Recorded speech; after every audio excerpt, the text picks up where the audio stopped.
I figured today, Hassan, maybe we do a little like role play before we get into the introductions and the background. Let's pretend that we each got selected by Apple or Amazon or Google to be a part of a focus group. What will we tell them about their voice commerce systems that they should know? Well, my focus, my PhD area is in privacy.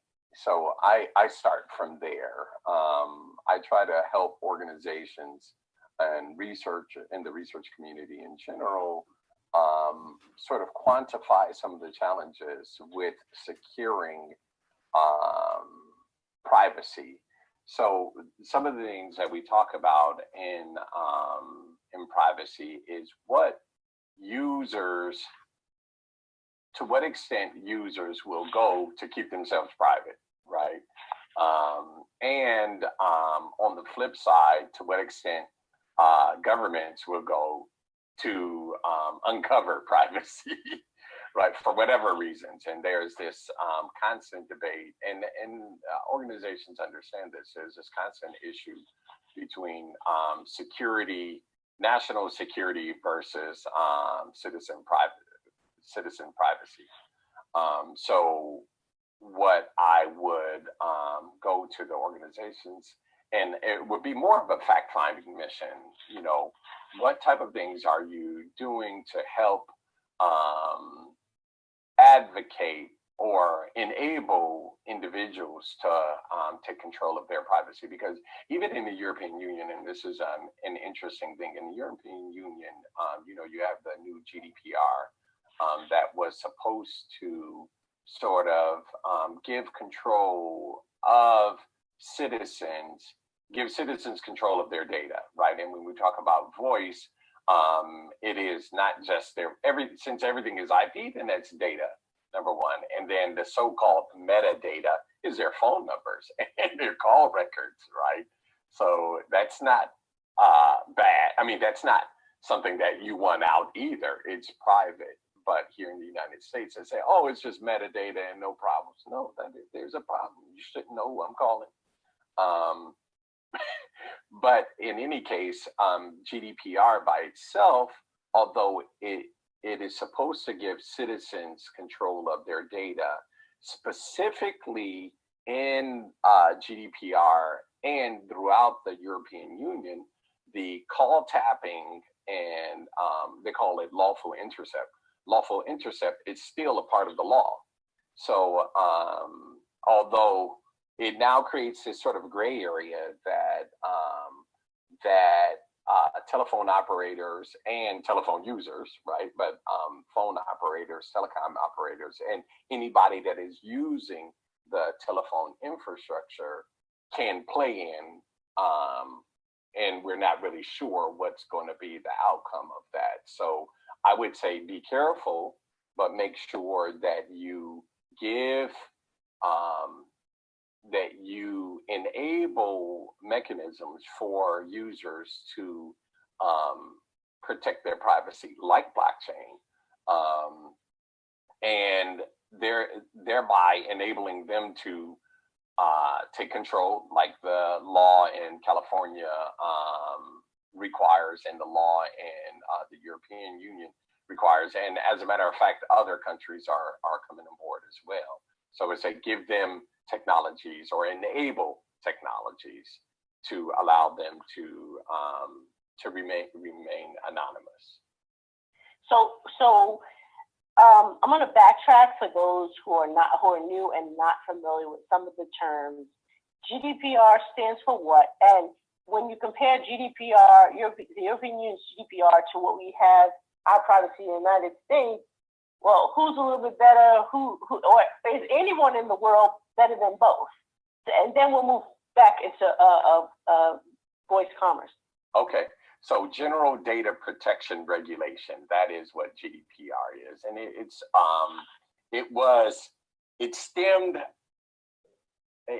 been this ongoing.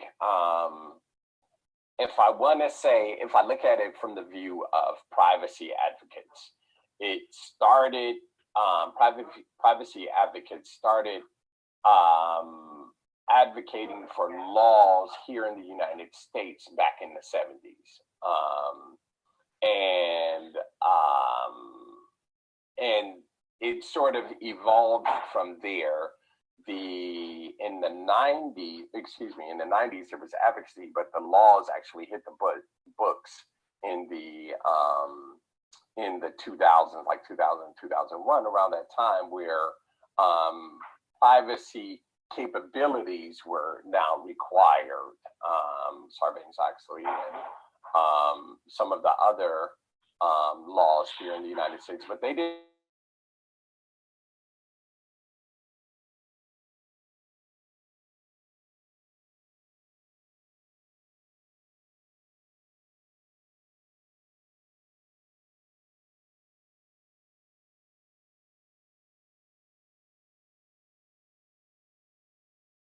Not privacy in general. It was specific to health records. And so it was with SOX or Sarbanes-Oxley that was specific to financial records. But telephone records have, I believe, intentionally been, left out because the government wanted to be able to have their lawful intercept capabilities. And being involved in sort of architecting lawful intercept infrastructures, I know what it can do. I know what we can capture. I know the extent to which we can capture. And thus, privacy advocates are very right in trying to push for things that can get back some of their anonymity. Right, we might not be able to. With things like with encryption, like blockchain based or something else. I'm even involved in research, looking at homomorphic encryption. What's homomorphic encryption? Homomorphic encryption is it's a long story, but in any case, it's another form of cryptography that is supposedly quantum safe, but that uses math that prevents, you never have to let go of the keys. So and there has been some research that use VoIP conversations with homomorphic encryption. The typical encryption right now, the keys are negotiated dynamically and shared across the air. So people, let's say government agencies, I won't call out the three letters with A, S, and N in their names, they can pick up the keys and sort of in real time listen and tap your conversations.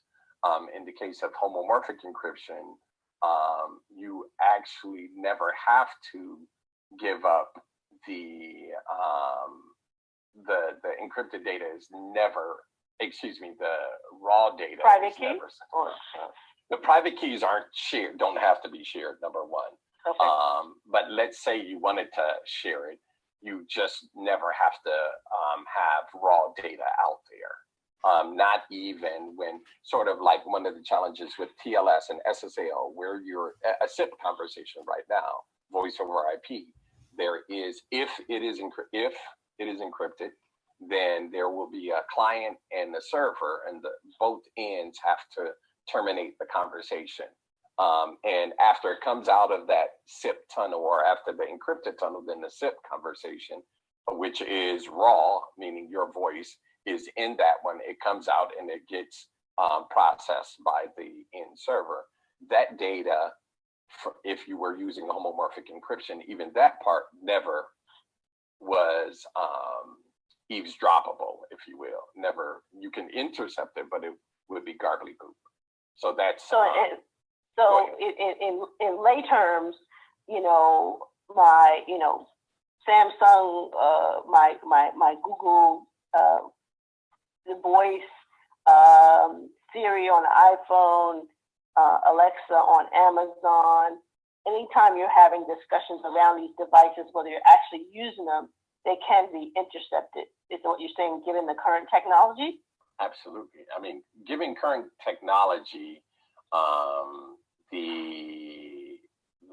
they all go through data networks, number one.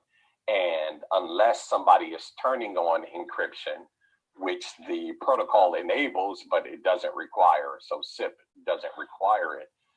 And the gateways are the ones, there are gateways that would enable encryption. And so if those gateways don't support it, then everything is going across the network in clear text. I mean, in clear, where there's clear data. Let me call it like that, clear data. So anybody along the route can, if they have a tap, and it's not so hard to do, they could intercept the conversation, lawful or otherwise.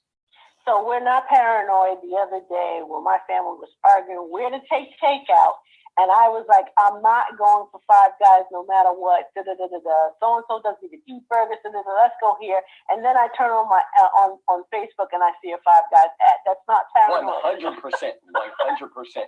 No, it is. I mean, this is the creepiest thing in the world. I think that people should acknowledge that because you enable your mic, right? Because your mic is enabled and always listening, if you're going to say, hey, Alexa, or hi, Google, right? If it's going to be listening for that, the mic has to be on. And if it is on, then it's just listening and trying to prepare for the next time that you're going to look at the phone. And look how creepy that is, that, you now have a Five Guys ad on your phone. We rarely, if ever, go there. It was a big debate. All of our devices are out. We're a nonpartisan household. We have Apples, we have Androids, we have nonpartisan. Everybody's listening and vying for your dollars. And I go into Facebook and I was like, what are the odds? We didn't. It's not like it was tracking a recent purchase or anything. Right. So I can understand sometimes you do a purchase. And then you see, you buy somebody's almond milk, and next day you see somebody else's almond milk. This was the conversation. It got shot down. We ended up ordering from Wingstop or something like that. And then I saw, and I was just like, I can't be, everything was out on the table. Nobody was using any devices. And next thing you know, there's that ad right there. I think for me, like one of the things, aside from security that I would discuss, my concern is how close it is. I mean, if you talk about Amazon, Google, and Apple, that's basically it. The powerhouses for your voice communication. And I was just playing around with Alexa the other day. And I said, well, go ahead.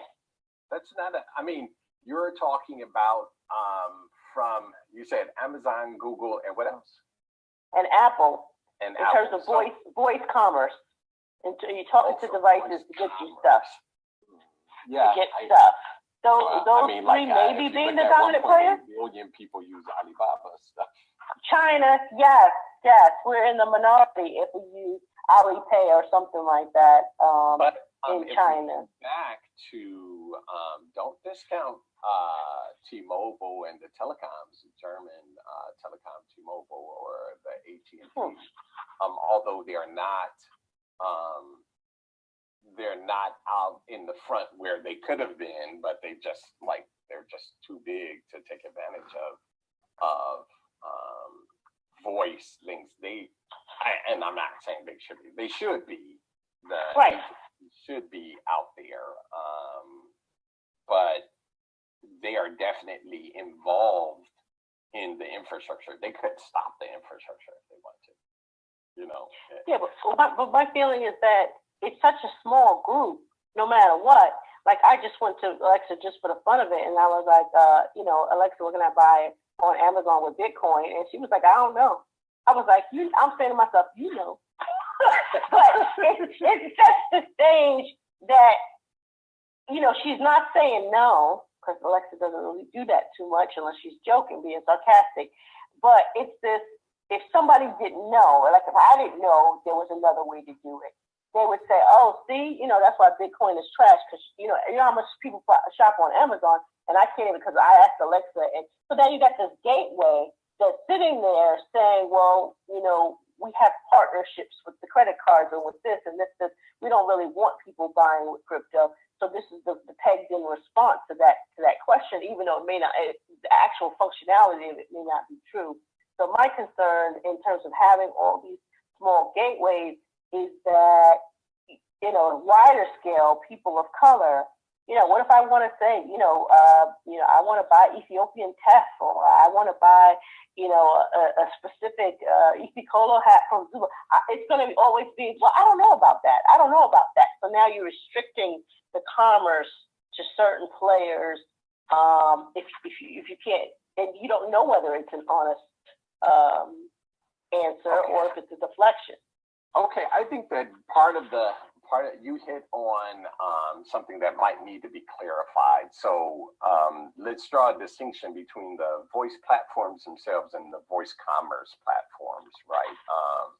So the voice commerce platforms, you can enable voice commerce with a bot on any application you want. It simply happens to be that Amazon owns the marketplace, right? And Apple, you have your Apple in your phone, or you have your Samsung in your phone. But let's look at the broader world. What is if we take those two and just look first at the voice commerce piece, what chunk of the overall market does Apple actually have? And the overall telephone market cannot be that large because of the here in the United States is large, but across the world it can't be because it is very expensive. Same with Samsung. At least the latest Samsungs are bigger Samsungs, but they definitely have smaller models that that do have similar features, right? But I remember, and it was so sad to see Nokia get just like crushed, right? But Nokia had the rest of the world, right? It was really, I would be embarrassed if I were Nokia. But in any case, they had the opportunity because they owned everybody else's pockets, but they were too slow to move. But in any case, if you look at voice commerce itself, any retailer could add that feature. It is simply easier to do it through a centralized commerce player like Amazon or like whatever your phone is. But you could stand up a website today and enable voice commerce. You don't need to go through them. So what is on the blockchain horizon? How is blockchain affecting it differently? There's two sides of that. The payment itself, if you simply consider Bitcoin as a type of currency, not fiat, but if you're going to use this asset called Bitcoin, and for this part of the conversation, I am calling it just a currency, just as you would put USD or the pound. Then you have BTC. So if you're going to pay in BTC, then you're going to pay in BTC. There needs to be some back end, tooling to make that happen. But from if you're looking at it from a commerce perspective, well, that commerce part of it could be enabled today by almost anybody. I'm not sure what is slowing people down other than being unsure of how to make it work, right? So when that first pizza was done, that was the question I was going to ask you. I mean, if it's something that anyone could do, I mean, I think, the thing with web development is, like, if you're a web developer today, okay, I could squeeze something out with WordPress or Drupal or Joomla or something like that. But someone says to me, oh, yeah, I want, a voice commerce. I wouldn't even know where to go. I wouldn't even know what's secure, what's best. I wouldn't know the process for that. I would assert that you probably don't know how to enable payments on Drupal or WordPress either, right?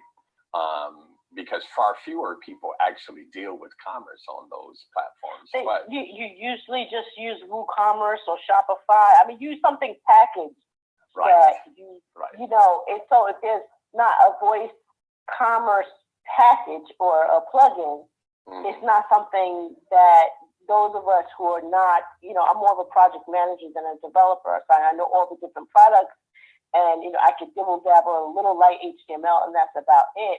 But you figure most people are worse off than me. They don't know HTML at all. They're using Wix.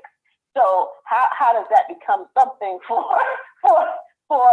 someone who's like, look, I have this idea and I want to get it out there and it's simple. And I'll give you an example. There is and I'm not saying that they're not using this. They probably aren't using this, but there's a startup out of Philadelphia, non-blockchain related, called Black and Mobile. And they're growing fast because of COVID-19. They are basically a Grubhub for the Black version, for Black restaurants. So they'll deliver to anybody, but they're representing the soul foods or whatever. But to go to an app and just go through and, okay, I want vegan soul food and this, I would think that, you know, a voice commerce would be like, hey, yeah, I want this. It's easier than to just, especially if you're ordering some of the same stuff, you know, what direction would they actually go to actually implement that, something like that within their app? I'm thinking, sorry about that. I am thinking that, so without, let's talk about the mechanics of it, right? You have your website, and every website you want to have a payments gateway. So first thing you need to look at is what applications are there for your payments gateway. And once you look at the payments gateway, then you need to filter for ones that support the currency that you want, right? One of the challenges here in the United States is that most payment gateways will not, and even if you're going to turn on the payment gateway that enables, I guess I can see a way. Coin payments, I think, is the only one that does crypto, I think. Well, I mean, they might not be the only one, but they're one of the ones. Right. Oh, interesting. Okay. So if you did, you would have to enable a payment gateway that supported blockchain or, you know, whatever Bitcoin or whatever blockchain currency. Sorry about that. So you would have to find a payment gateway that supports that particular currency, and you would hope that they had the tooling for it, right? But let's say they didn't. Could you roll your own? The answer would be yes. If you wanted to, say, use Ethereum, for example. Certainly there are some Ethereum clients out there or wallets that would allow you to take currency from the internet. So you would just, the level of skill set that you need just increased a bit. Yeah, so that means I'm paying through the nose for the developers who knows how to do it. For right now. Is there anybody that you think is doing voice commerce well and is using blockchain? I don't know, frankly. Yeah, I think that, you know, I've only seen talk about it within the last year or so. I would think one of the use cases, up until like maybe the end of August, I would have thought one of the use cases was, you know, to use Monero. But since there was some news that broke August 31st about a company being able to track Monero payments, that might not be the case any longer. But well, I mean, I'll tell you what. I mean, from my experience, the ability to track. I mean, I'm a blockchain enthusiast, but I understand what the challenges it has for people involved in tracking the money.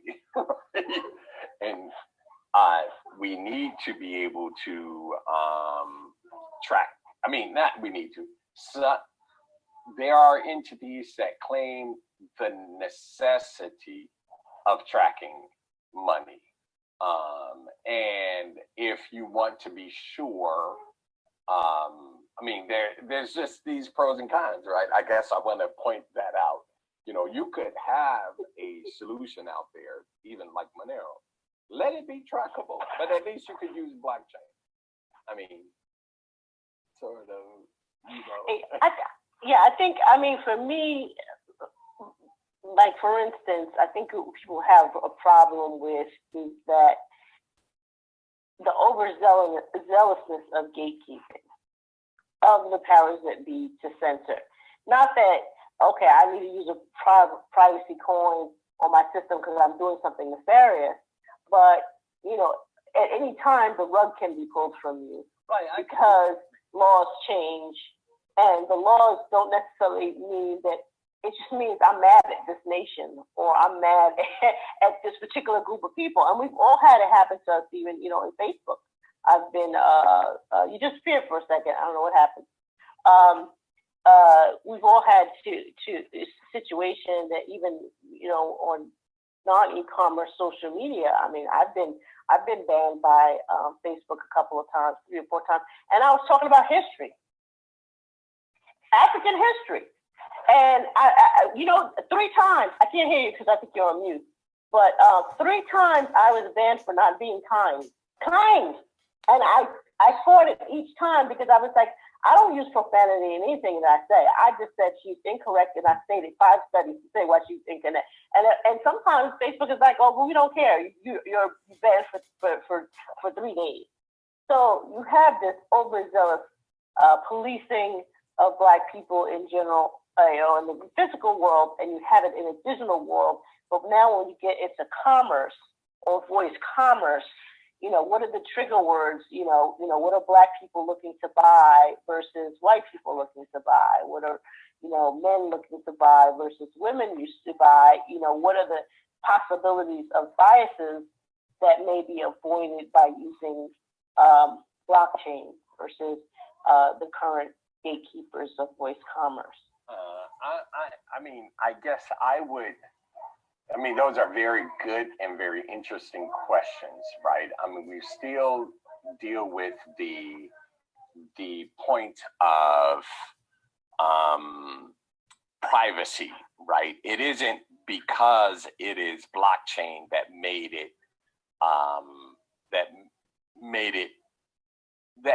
okay. So the front end of the conversation, once you start a voice conversation, like Samsung has their voice Bixby thing, right?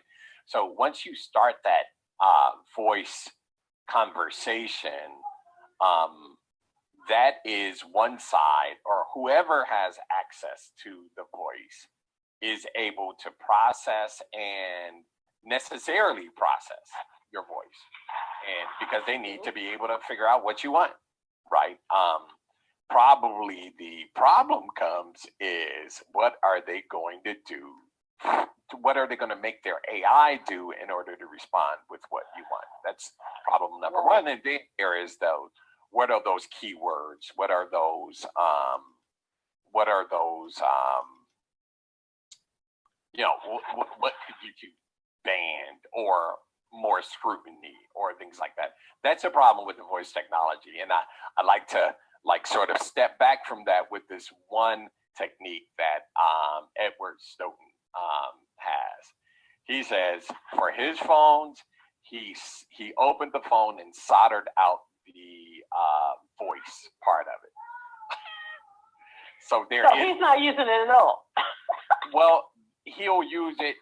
Basically, he broke the GPS on it. I mean, he soldered off the GPS, and he says, if I want to use voice, then I will plug in my microphone directly. And that's probably, and maybe people don't want to go that far, but blockchain or not blockchain, that is probably what you need to do. Blockchain might help in your privacy part in the transaction, but the actual enabling voice payment requires somebody be able to process your voice. And that starts at the microphone that is capturing that voice, and whatever platform, whether that's your phone, whether that's the computer, that one is going to be processing your voice and running the AI on it. And so that's really, whether it's commerce or just, talking to your friends or just recording something, that's where, more scrutiny is required from a privacy perspective. It doesn't really matter what blockchain is going to do on the back end. Yeah, it's getting more and more difficult to distinguish between actual voice and AI. You see more and more of the videos that they have where they're putting someone else's voice or actually simulating a famous person's voice, saying stuff that they didn't necessarily say. So it's going to be have that problem as well. And I wonder if I don't know if you can answer this question. I wonder if people's voices are as distinguishable as a fingerprint would be. What? I have not done the research on that. Apparently it is. And I say that anecdotally, but because anybody with voice editors know that you can go in and modify and do you can do mods on voices. So I don't think that is I don't think that we're going to find a silver bullet from a protection perspective on that end. It isn't. You can easily modify or modulate a conversation, even just adding background noise. Like, I don't know if you hear my son back there. The fact that he is there. Not too much, yeah. Okay. So it's interesting. Your ears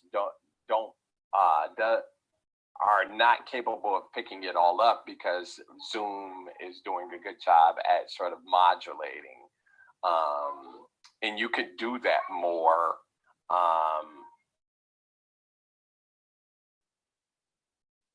So you can do that more, but it requires more AI. So that's the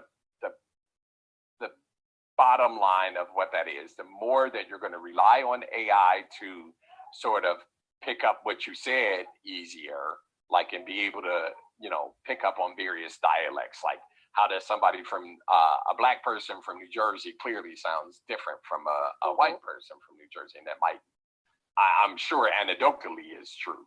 I haven't done any research on it, but let's say, how is it that the AI is able to discern your accents and still get the right words?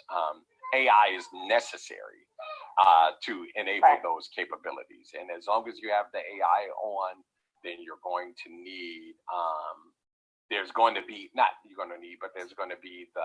opportunity for some players, nefarious governments, corporate oligarchies, or whoever, to censor or to do something with your voice, whether it is to replay it, whether it's to record it for evidence against you, whatever it is. And I'm not a fearmonger. I'm just saying these are the facts. This is the technology that we are enabling. Yeah, and I would hope that voice commerce on the blockchain on a more positive end would free up from the gatekeeping that I mentioned before. So I know you had a wider spectrum in terms of whatever, but I would love to say that if I want to buy something, if I want, Jamaican Blue Mountain coffee, I want it going to a farmer in Jamaica. I don't want Amazon saying, well, we got some in Cameroon. Right. Or if I want something specifically from Cameroon, I want something specifically from there. I think that is, is that an experience that you had? Oh, I was just playing around with Amazon, and I was like, where can I buy Jamaican Blue Mountain coffee? And she recommended, a Blue Mountain brand of coming out of Cameroon. Wow, interesting. So it's like you get a redirect. You don't have specificity when it comes to our community, but you can have specificity if you were talking about a certain German beer or something like that. You know that if you ask for it, you're going to get it. If it's in the Western world, you're going to get that particular product. But when it comes to to us, there's a lot of substitution involved, which I would like to see, you know, blockchain solutions kind of make the world smaller. If I want something specific from a specific African ethnic group, I can get that. If I want that shuka that you're wearing and I want it from Kenya, I don't want a tartan from Scotland. You know what I'm saying? Right. I don't want the knockoff. But I want what I want from the people who make it, or the, you know, whatever, so that it can benefit their economy. I don't want it to go another route. And then I think what probably the best thing that we can hope for is that organizations like Black Blockchain will become advocates for developers, for us to stand up those kinds of gateways that will take, you know, that will deploy AI, because the blockchain, just think of blockchain as more of a pipe, as the highway, right? Don't think of it as the, you know, is blockchain going to do something more for me than just be a mechanism? Right now you have Bitcoin, it is a currency, but it's just a currency. Blockchain itself can be thought of as the highway or the platform of the infrastructure. So there needs to be some capabilities built in that would sort of favor, if you chose to tell it, hey, I'm Pan-African, you know, just that one click, and like, okay, now we know, rather than send you to these first, we're going to send you to things that you might be more, it might cost you more, but you're going to like it better because it comes from your folks, right? And it is the AI that we need to focus on. There's a book called Algorithms of Color. Is a sister, what is that? Algorithms of Color, of Oppression. Algorithms of Oppression.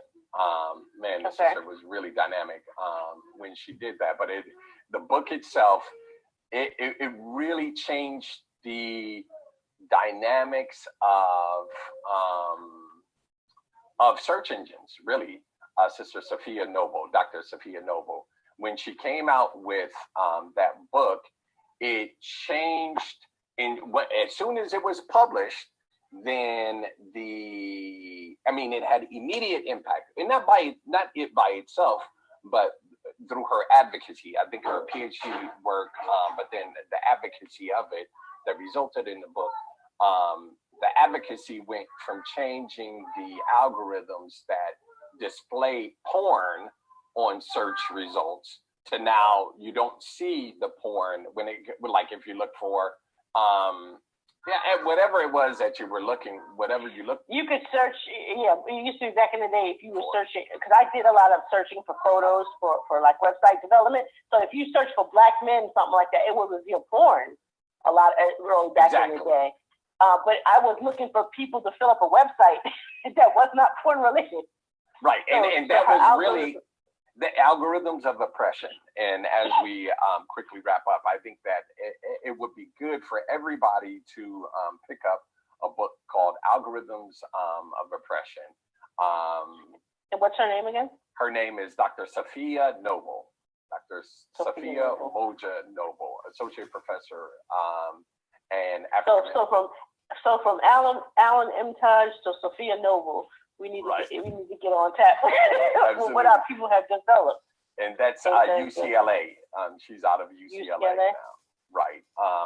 But what she did was phenomenal, because she was in the right place to drive for changes, and they made the changes. Yes, that's it. Okay, I see it. All right.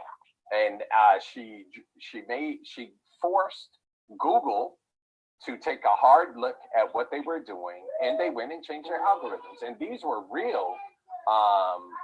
When you were putting in, and it came up in the elections, right, or earlier on in the Trump administration. Why does it accidentally call them dumb or whatever it is? It was true, but Oh yeah, they had something this summer that if you Google search and if you do it now, image search white doctor, you'll get mostly African American doctor results. Like so, the image search. I think that's as a result of literally this summer in terms of Black Lives Matter and everything else because people were passing that around. Go to Google and search white doctor and see what happens. And they basically I guess trying to push back against some people that were actually discriminating and wanted white doctors versus anyone else, and they put that kind of Easter egg in there Right. for that to happen. I guess the overall the point coming back to voice over blockchain, there is the technical side, which is the technical pipe that could be used to make your, if you will, make your conversation anonymous as it crosses the world, right? But the challenges that we will face in terms of payment processing gateways is the bigger issue is the AI that we use. And like you said, there are these three big monopolies, if you will, but there are other things that can be done, but that we would have to, in order to guide the conversation or guide the traffic to our own websites or to give you your Blue Mountain coffee. By the way, the biggest consumers of Blue Mountain coffee are the Chinese or Japanese. Oh, that's amazing. Yeah, it is. It is. The Japanese. Oh my goodness. I was there and they had Blue Mountain coffee. It was like, what? And when I was in Jamaica, they said, yeah, the people who buy it the most are from over there. I was like, wow. Wow. Well, I went to Jamaica and I was married in Jamaica, so I had some, like there a couple of times. So that's only just an example that I can think of. But I think you hit the nail on the head when you said that we need to activate our developers. I know that, the co-producers of this event, BitHub Africa, have the engineers here, and we're still trying to work to develop and to pull out of Howard and to pull out of the HBCUs, developers to work on projects. I think one of the stumbling blocks is finance. And you have people like, the mainstream brands that come in with money to pay students to participate in Panasonic or pay students or whatever. So if we say that we, as Pan-Africanists want to bring developers to work on blockchain projects that, enrich or at least bring out of poverty, countries throughout the African diaspora, we really have to compete on the level of the Ripples and the Panasonics who come, sprinkling gold around. Otherwise, we can't say, the sweat equity is going to be enough, work for honor. We have to resolve that issue. We have to develop a strong work study program in which the students can continue their studies and earn some food so they can eat in addition to working on these additional projects. That's kind of my thoughts on the development of blockchain from, in terms of getting more African Americans or at least Africans who are in America, who are at different schools, whether they're predominantly white institutional HBCUs, to actually start building solutions. Otherwise, we will have a situation where, Apple and Amazon and Google will dominate also in Africa as much as Libra's trying to run into Africa. And that's not going to be necessarily the best solution. It'd be a solution, but probably not the best solution for African nations. Agreed. All right. Well, it was my pleasure talking to you, Hassan Kareem. I've seen you at past events. I've seen you sit on the panel or whatever. We never had some FaceTime, so it's good to really, get to the nitty gritty of your background and your concerns in terms of privacy. Of course, I'm scared to death now to talk about anything. I got to figure out how to install my own microphone, but we have to have these conversations so that people can figure out. Or just accept the risk. Right now, unfortunately, that's really.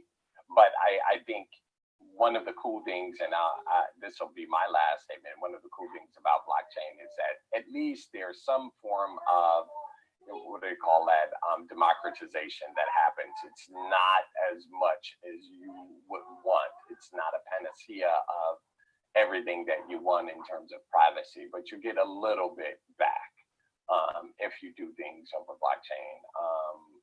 But specifically with the voice recognition, that right there is a very active area of research. A lot of people are in it. If you can get in it, and so I'm speaking to all of the listeners, get on voice recognition, AI, artificial intelligence from voice recognition, and be able to sell into the market to say, hey, I can do both recognize and train. So the issue is you need to train your algorithms on Black voices and then find some Black vendors to, sort of route the traffic to. That's it.